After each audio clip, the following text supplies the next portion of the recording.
What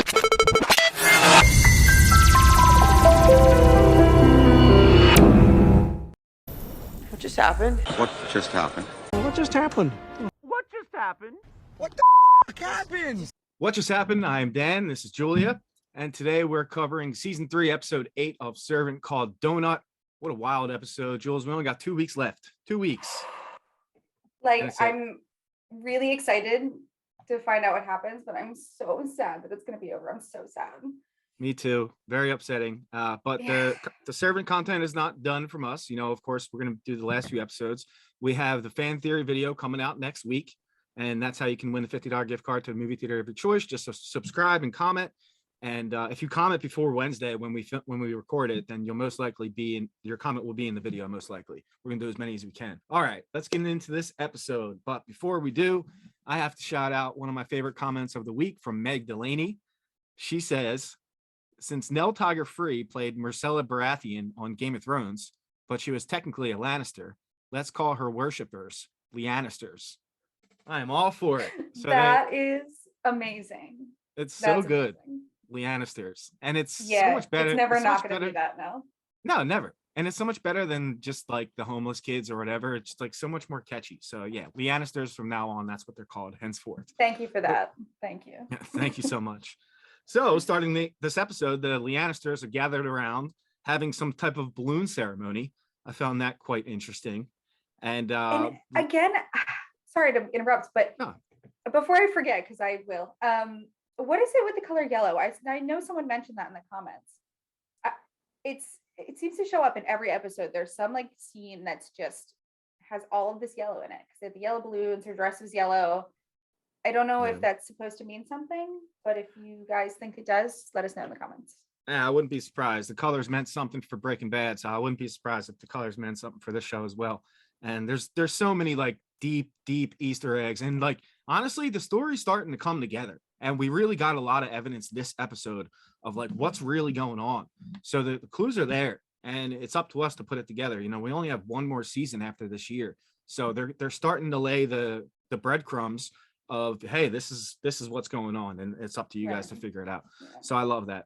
The only thing of this season that I would say is I'm down on is the lack of actual cult members, like the uncles and aunts and uncles. That's fair. Like we We have still got no 2 idea. episodes though. You never know. We have no idea where they Big are. showdown. We expected them to be popping up, and like Vera, you know, maybe they actually have been here all along, and we'll find that out, you know, towards the end of the season.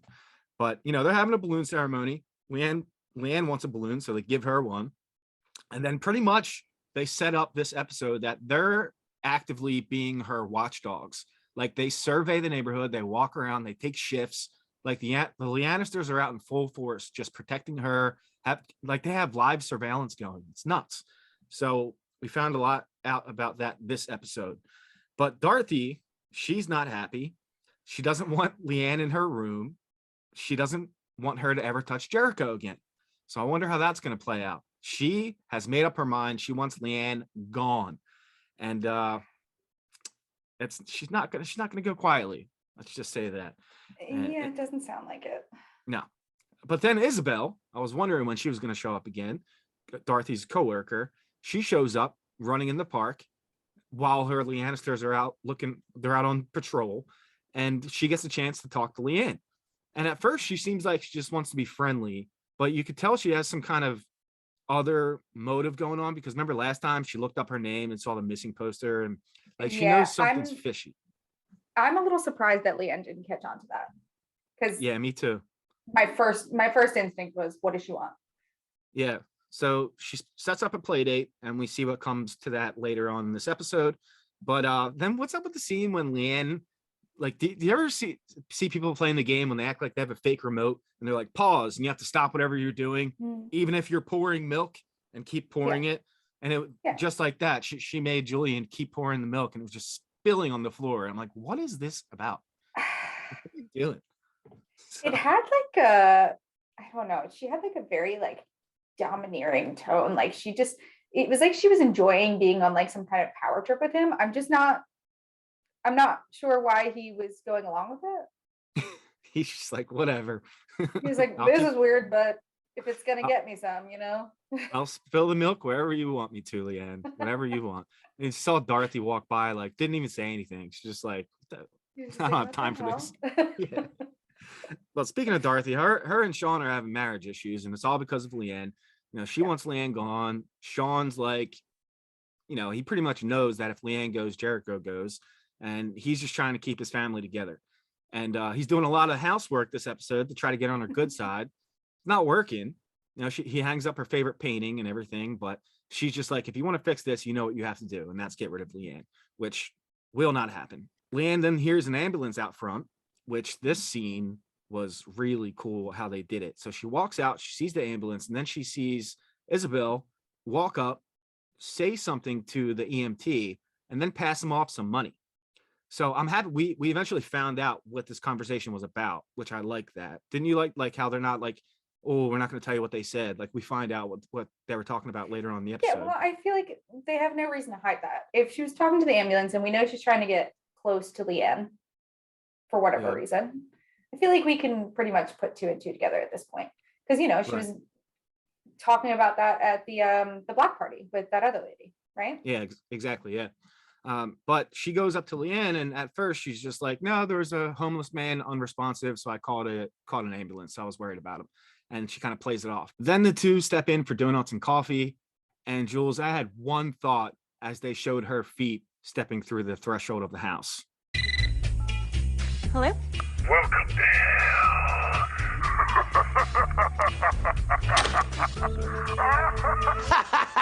And everything's kind of fine at first. Like they're just having a normal conversation. And then all of a sudden, Isabelle brings up that ambulance from last summer, which causes Leanne to spit out her coffee, spill on her shirt. And then when she takes her shirt off, there's a cut. Did we remember what caused that cut? Was that From when she got attacked by Aunt Josephine, right? Aunt Josephine? Sorry, I get them mixed Yeah. up. Yeah. So she's got some battle scars. She got battle scars, and Isabelle's concerned. She thinks Dorothy may have done it. She's very untrusting of Dorothy in this episode, and pretty much is looking at Leanne as a victim. That's not the case, but that's what Isabelle is thinking is going on right now. So Sean's in the basement, and we see that the crack is fixed, but you notice that there was like another hive going on, like a hive situation that we had on earlier in the season.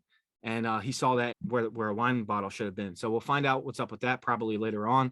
Let's see if the house has another episode. I'm thinking it will.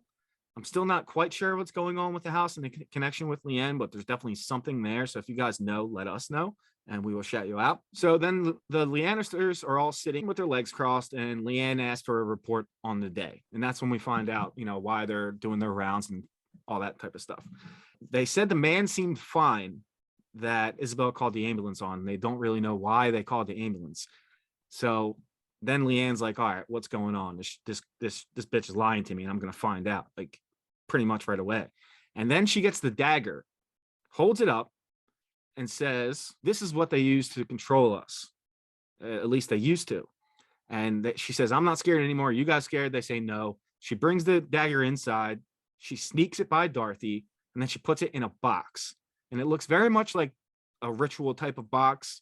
Like, Uncle George, when we found out all the rituals at the Church of Lesser Saints, like all the rituals that they do. So it seemed like that type of thing was going on. Then Isabelle shows up.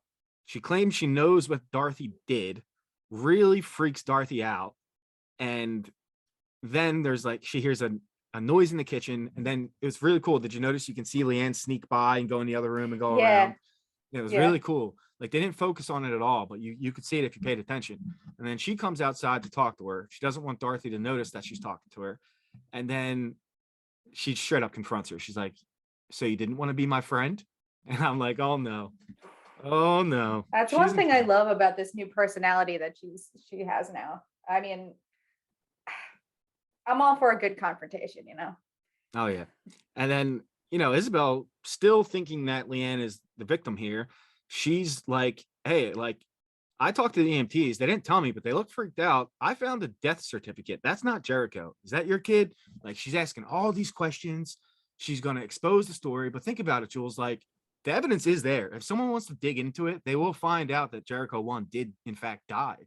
So it's scary. Like, this may get dealt with, but it's still there to be exposed. Yeah, it's almost weird that no one has come across this yet. Because like, do you remember when she had like the little like mommy meeting, like little mommy and me meeting, and Yeah. someone brought up the ambulance thing? Yep. They never got a response either. So like, Nope. what was stopping them from just doing a quick Google search and finding out that her son actually died? Like, Yeah, they could easily do that. So like the evidence is there, and we'll see if anybody else tries to do the same type of thing. It doesn't really seem like it's that difficult to find it out. You just got to look up death certificates on that day when the ambulance came, and boom, there you go, you got it. Leanne and Julian go upstairs to have some fun. Julian said it was over, but it's not over yet. I'm wondering where this relationship is going to go. Vera is no longer in the picture as his girlfriend for now, but we're going to see her again. Wouldn't you think? I feel like that was too, like, she was involved too much in the story. Not that she was involved a lot, but she was involved enough that that exit didn't feel like a true exit to me. Do you know what I mean? Yeah. Like, I feel like she's got to come up again. Yeah, and she'll be in the cold, and we'll be right. Because Oh, I 100%. definitely still think that for sure. Then Dorothy and Julian's father shows up with Courtney with a K, and I love how they say that every time that's her name, Courtney with a K. And they show up for dinner to watch Gourmet Gauntlet. That Sean brought up earlier. He wanted to have this nice dinner and everybody sit down and act like a normal family and kind of just breathe for a little bit with all this craziness going on. Dorothy then tells her father that she wants Leanne institutionalized. And he's like, that's serious. Like, you sure you know what you're doing here? He looked really worried, but he loves her and he's her father. So I'm sure he would do whatever it takes to help her. And I'm sure that will be a plot point going forward to the coming up to the finale, that we'll see that happen again, see a longer conversation or maybe a bigger plan to get her away, not just going to camp for a couple months, like get her out of there for good. So we'll see what comes out of that in the next couple weeks. No, question. Doesn't her dad know what happened though? Yes. Yeah, So I believe so. I feel like I it's believe weird so. that he's so supportive of her, like trying to shove this girl in a mental home. Like, Yeah, as far as I as don't far know. as It I just feels know, weird. Like, even like sending her away, like, why would you be supportive of that if you know what actually happened, you know? right? Yeah, I mean, and Julian's against it. He was like, "This is a bad idea" when you're trying to send her to the dance camp. So as far as I know, like her immediate family does know, but I'm pretty sure her father does know. If we're wrong, let us know in the comments. But I'm pretty sure he does know. As they sit down to watch Gourmet Gauntlet, it's about to start, and then Dorothy gets a text or an alert of some kind, and she finds out that Isabelle got a story that she didn't want Isabelle to get. She wanted some other guy to do the story, so she changes it over, and there's a a situation going on in Chester with the cops and people at a house that have guns, but no firefighting as of now. And Dorothy is jealous that she got this story. Leanne says she deserves to be there. Then shots start flying, and she's ducking down, and she runs over right in front of the house. And did you notice that? Like, you could see the house in her view behind her. Mhm. And And someone even said, like, don't get too close. yeah, right. And And at she was this just like, point, yeah, this is fine. This is fine. yeah, I'm waiting for the window behind her to break at this Yeah. point. I'm like, all right, when's that gonna happen? Then boom, she gets shot in the head, falls to her death. Everybody's freaking out. Julian's like, did we just see her die? And then did you see the shot of Leanne's face? Oh my She God. was like, Honestly, that was scarier than Isabelle getting shot. she was like devilishly Terrifying. happy. She was so Terrifying. happy. It was, and that's scary. Like, I think when she starts to do stuff like this, because obviously she had something to do with it, and they showed her donut bag, so maybe that was part of it. She got her DNA or something. I don't know how she does these things, but she did it. But there's got to be consequences. You can't just use your powers at free will Oh and my have no God. consequences. I'm sorry. That's actually really smart. I didn't think of that. Like, she needs to have their DNA. Yeah, like, to do maybe something to link it to them. that's what I thought when You I might saw be her, onto something, Daniel. when she grabbed the donut bag, and I was like, oh, that's got to be it. She just tossed it out. There's got to be something with that. Like, But maybe she has to have like one of their possessions or something. yeah, maybe something something. like that. So yeah, amazing episode. The tensions were very high, well directed, well written, well acted, as per usual with Servant. So let's get into our comments, and remember, get your comments in. We're doing another fan theory video on Wednesday, so get them in. But let's talk about this week's comments now. All right. So our first comment is from Alex Bale. Alex says, Jericho's suddenly been getting a lot bigger, and they've called attention to it multiple times. I wonder if we might see him suddenly start growing up rapidly in the final season. That would add a very interesting new dynamic to the family. Yeah, I never thought about this, but after I saw this comment, I noticed in this episode he does look bigger. And that would be a really cool wrinkle if like it was like a Benjamin Button type thing where his age started changing drastically. And then you really can't hide it that he's not actually Jericho 1, and Dorothy can't hide it. And Dorothy is the one that's going to have to face the facts eventually. Yeah. Oh, I kind of like that. Me too. I kind of hope that happens. Yeah, and me too. I get babies grow quick, but after reading that comment, like I noticed like they don't grow that quick. Yeah. That boy's big. I know. So if you guys agree, let us know. But then we have a continuation of this. There was a response to this comment from Memnard, and they said, theory, Dorothy didn't leave Jericho in the car. Something Sean said last episode when showing Gourmet Gauntlet, that cooking can be your only love or something similar to that. I went back and watched season 1, episode 9, and I think something's off in that episode. I think the scenes of Dorothy and Sean coming from the store always show Sean getting bags from the car and Dorothy getting the baby. I think those scenes were included for a reason. I don't want to drift too much, but watch the Jericho episode again and keep an eye on Sean. Okay, so love this theory. Let me know if that spins any wheels for you guys. There's already so many comments that I want to talk about that we're going to talk about on Wednesday. So please get all your theories in. We will cover as many as we can. We'll have answers for them all. It'll be a lot of fun. We only have 2 episodes left. So let's really think here and get as many theories wild as they can. I don't care. Say anything that comes to mind and we'll cover it next week. Thank you for listening. Don't forget to subscribe and we will see you next time. Bye, guys.